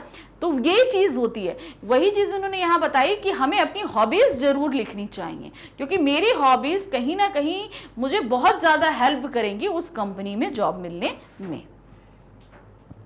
प्रश्न संख्या 27 है, नौकरी के लिए आवेदन करते समय व्यक्तिगत स्पर्श के लिए क्या लिखा जाता है। अब मैं अपना व्यक्तिगत स्पर्श अगर देना चाहती हूं, भाई स्वव्रत तो हमारा पहले से तैयार रहता है, ठीक है, स्वव्रत हमारा पहले से प्रिंटेड तैयार है और वो स्वव्रत एक नहीं 50 जगह जा सकता है कंपनीज में। लेकिन मैं अपना व्यक्तिगत टच अगर देना चाहती हूँ, अपना पर्सनल टच अगर किसी कंपनी को देना चाहती हूँ, तो उसके लिए मुझे अपना आवेदन पत्र अपने हाथ से लिखना पड़ेगा, ये ध्यान रखिए। नौकरी में आवेदन करते समय व्यक्तिगत स्पर्श के लिए स्वव्रत के साथ आवेदन पत्र भी लिखा जाता है। अब आवेदन पत्र में व्यक्तिगत टच आता कैसे है? एक तो सबसे पहले हम जो मेंशन करते हैं कि मुझे ये जानकारी कैसे मिली कि आपके यहाँ वैकेंसी है, तो मुझे न्यूज़पेपर के थ्रू, सोशल मीडिया के थ्रू, सोशल मीडिया में बहुत सारी जो है साइट्स हैं उनके थ्रू, कहीं से भी मुझे मिला हूँ, तो एक तो मैं वो मेंशन करती हूँ। मैं उन्हें ये एश्योर करती हूँ कि मैं आपकी कंपनी के लिए पूरी तरीके से लॉयल रहूंगी, आपकी कंपनी की प्रोग्रेस में काफ़ी हेल्प करूंगी। तो इस तरह की कुछ बातें जो हैं मुझे उसमें मेंशन करनी पड़ती हैं, जिससे उन्हें ये लगता है कि नहीं, ये व्यक्ति कंपनी के बारे में जानता है, अपने काम के प्रति रिस्पॉन्सिबल है, वो ईमानदार रहेगा। और साथ ही अगर ये हाथ से लिखा होता है तो हमारी, अगर आप किसी ऐसी जगह पे जा रहे हैं जो एजुकेशन से संबंधित है, तो ये आपकी हैंड राइटिंग के थ्रू, आजकल ये बहुत सारा फेमस हो गया है, लोग हैंड राइटिंग के थ्रू भी व्यक्ति की पर्सनालिटी को जज कर लेते हैं। ये एक बहुत ही अलग सा हुनर निकल के आया है, जिसे हम क्या कहते हैं, बोलते हैं ये एक हुनर है। तो उस के थ्रू अगर आप अपनी हैंडराइटिंग में लिखते हैं तो सामने वाला व्यक्ति अगर उस चीज़ की जानकारी रखता है हैंडराइटिंग के थ्रू आपको पता करने की, तो वो भी आपके लिए हेल्पफुल रहेगा। तो यहाँ पर देखिए क्या लिखा है, आवेदन पत्र विज्ञापन पद एवं संबंधित संस्थान को ध्यान में रखकर लिखा जाता है। तो जो आवेदन पत्र दिया जा रहा है उसमें ये चीज़ ध्यान रखी जाती है कि ये किस विज्ञापन के थ्रू मुझे पता लगा, कौन सी संस्था में पत्र लिख रही हूँ, उसके लिए लॉयलिटी है, मेरी जो भी रिस्पॉन्सिबिलिटीज़ है मैं कैसे निभाऊंगी, कैसा व्यक्ति है, ये सारी चीज़ें रिफ्लेक्ट हो जाती हैं। तो एक व्यक्तिगत टच जो है, एक हमारा पर्सनल टच जो है, वो हम आवेदन पत्र के थ्रू दे सकते हैं। प्रश्न संख्या 28 है, स्वव्रत के साथ लिखे गए आवेदन पत्र में कितने खंड होते हैं, यानी कि उसके किसके ध्यान रखिए, स्वव्रत के साथ लिखे गए आवेदन पत्र में कितने खंड होते हैं, यानी कि उसके कितने भाग होते हैं। तो मैंने आपको इसमें बताया था इसके 4 भाग होते हैं, ठीक है। सबसे पहला हमारा क्या रहता है, भूमिका, समकक्षता, पद व संस्थान के प्रति गंभीरता और अभिरुचि तथा उपसंहार। तो समझ में आया क्या चीजें होती हैं। स्वव्रत के साथ लिखे गए आवेदन पत्र की विषय वस्तु के मुख्यतः 4 भाग होते हैं। पहले भाग में हम भूमिका बांधते हैं, दूसरे में सक्षमता, पद, संस्थान के प्रति गंभीरता, और चौथे में हमारा अभिरुचि तथा उपसंहार रहता है। विषय वस्तु का औपचारिक समापन होता है। ध्यान रखिए यहाँ पर हमें कोई पर्सनल टच नहीं देना है, औपचारिक समापन भवदीय अपना नाम और हस्ताक्षर के साथ हम इसका समापन करते हैं, और उसके बाद जितनी भी प्रतिलिपियां हम उसके साथ संलग्न, यानी कि फोटोकॉपी हम अटैच कर रहे हैं, जितने डॉक्यूमेंट्स अटैच कर रहे हैं उन सभी की एक पूरी तालिका दी जाती है। जैसे मान लीजिए हमने संलग्न कॉपी कौन कौन सी करी, बायोडेटा करा, हाई स्कूल की सर्टिफिकेट है, और मार्कशीट है, इंटर की मार्कशीट है, फिर कॉलेज की है। तो जितना भी आप, जितनी भी जो भी फोटोकॉपी आपके पास एक्सपीरियंस है, उसका एक्सपीरियंस सर्टिफिकेट है, जो कुछ भी आप मेंशन कर अटैच कर रहे हो, उन सभी की एक तालिका बना दी जाती है, नीचे सूची बना दी जाती है कि ये चीजें हम साथ में अटैच कर रहे हैं। प्रश्न संख्या 29 है, संस्थान में स्वव्रत भेजने पर भी साक्षात्कार हेतु बुलावा पत्र न आने का कारण किसकी कमी हो सकती है, यानी कि हम स्वव्रत सही तरीके से तैयार करने की जानकारी नहीं रखते, उसमें हमारी स्वव्रत तैयार करने में निपुणता नहीं है, इसलिए स्वव्रत देने के बाद भी किसी कंपनी से बुलावा नहीं आता। जैसे कि इस पाठ में था कि जो है ना, जो लड़का था वो कई बार कई कंपनी में अप्लाई किया, लेकिन उसे कहीं से भी इंटरव्यू कॉल नहीं आता था। एक व्यक्ति किसी संस्थान में नौकरी पाने के लिए अपना स्वव्रत भेजता है, किंतु स्वव्रत के साथ आवेदन पत्र भी भेजना आवश्यक होता है। तो समझ में आया, आप अच्छी तरीके से या तो स्वव्रत तैयार करना नहीं जानते हैं, एक तो उसमें होता है, और दूसरा आवेदन पत्र देना बहुत जरूरी होता है। प्रश्न संख्या 30 है, स्ववृत्त में कौन कौन से बिंदुओं को शामिल किया जाता है, उनकी प्रस्तुति का क्या प्रभाव पड़ता है, उदाहरण सहित स्पष्ट कीजिए। उसमें कई बिंदु होते हैं। पहला तो आपका व्यक्तिगत परिचय होता है, शैक्षणिक योग्यताएं होती हैं, कार्योत्तर गतिविधियां होती हैं, अभिरुचि होती हैं, अनुभव होते हैं और परिचित व्यक्तियों के जो है वो नाम होते हैं। तो ये सारी चीजें होती हैं और साथ ही इसमें सरल स्पष्ट भाषा में, तो मतलब जितनी भी विशेषताएं होती हैं उन्हें आप यहाँ पर लिखो। स्ववृत्त में निम्नलिखित बिंदुओं को शामिल किया जाता है। स्ववृत्त में ईमानदारी होनी चाहिए, सबसे पहली चीज। स्ववृत्त में सरल और स्पष्ट भाषा शैली का प्रयोग होना चाहिए। जो बात आप कहना चाहते हो सीधे सीधे सरल भाषा में बोलो, उसमें किसी तरह का बनावटीपन नहीं होना चाहिए या बहुत ज्यादा आडंबर दिखावा करने की कोशिश मत करिएगा। स्ववृत्त का आकार जरूरत से अधिक बड़ा या छोटा नहीं होना चाहिए। बहुत बड़ा अधिक बड़ा नहीं होना चाहिए और बहुत छोटा भी नहीं होना चाहिए। स्ववृत्त में जानकारी देते समय अपने बढ़ चढ़कर बातें नहीं बतानी चाहिए, यानी कि जो चीज है उसको आप बहुत ज्यादा एलिब्रेट करके बहुत बड़ा चढ़ा के लिखो, ऐसा नहीं। जो एक्चुअल में है वही आपको लिखना है, ज्यादा ऐसा कुछ नहीं लिखना है जो आप बढ़ा चढ़ा कर बोलो। स्ववृत्त साफ और सुंदर ढंग में लिखा होना चाहिए, ये ध्यान है। तो आजकल तो जो है ये टाइप्ड कॉपी आजकल चलने लगी है या कंप्यूटर द्वारा आप उसको करवा लो, तो वो है। मतलब स्ववृत्त कोशिश करो कि टाइप्ड ही रहे। आवेदन पत्र हाथ से लिख दो चलता है, लेकिन आवेदन पत्र भी आजकल टाइप्ड होने लगा है, लेकिन वो लोग लिखा हुआ ज्यादा अपने हाथ का मानते हैं आवेदन पत्र, लेकिन स्ववृत्त हमेशा टाइप्ड होना चाहिए। उपरोक्त बिंदुओं की प्रस्तुति का नियोक्ता पर सकारात्मक प्रभाव पड़ता है। ये सारी चीजें अगर हैं एक स्ववृत्त में, तो जाहिर सी बात है जो नियोक्ता है वो इससे प्रभावित होगा। एक अच्छा स्ववृत्त किसी चुंबक की तरह आपका आकर्षक चित्र नियोक्ता के सामने प्रस्तुत करता है। जब आप कहीं भी नौकरी की तलाश करते हैं तो सर्वप्रथम अपना स्ववृत्त कार्यालय को भेजते हैं। यदि हमारा स्ववृत्त उत्तम और श्रेष्ठ होगा तो वह नियोक्ता को अपनी ओर अवश्य आकर्षित करेगा। अच्छे स्ववृत्त से आपकी नौकरी मिलने की संभावनाएं बढ़ जाएंगी। तो सही सी बात है, ये सारे बिंदु होने चाहिए। साथ ही पूरी तरीके से क्रमानुसार स्ववृत्त को एक सिलसिलेवार ढंग से आप बनाइए, कोई चीज छोड़िए नहीं। क्यों? क्योंकि ये जो आपका स्ववृत्त होता है ये नियोक्ता को हमारी तरफ खींचता है और ये मजबूर कर देता है कि हमें वो साक्षात्कार के लिए अवश्य से अवश्य बुलाएं। तो उम्मीद बढ़ जाती है नौकरी पाने की। इसलिए अच्छा हमें एक बायोडेटा रेडी करना चाहिए। तो इस तरीके से पूरा पाठ हमने यहाँ समाप्त किया। तो याद रखिएगा, आवेदन पत्र का फॉर्मेट और बायोडेटा का फॉर्मेट दोनों आपको पहले क्लियर कर चुकी हूँ। इस पर आधारित मोस्ट इंपॉर्टेंट क्वेश्चंस मैंने आपको करा दिए हैं। तो कोई भी ऐसी परेशानी नहीं आनी चाहिए कि किसी भी प्रश्न में आप अटको। बस अच्छे से पढ़ना, सारी चीज़ें एक सीक्वेंस से करना। तो अभी हमारा और चैप्टर बाकी है, मिलेंगे नेक्स्ट चैप्टर के साथ। लेकिन साथ ही साथ आपको मैं ये बता दूं कि मैग्नेट ब्रेन्स आपको 100% फ्री एजुकेशन देता है, तो इसका पार्ट बने रहिए, अच्छे से अपनी पढ़ाई करते रहिए।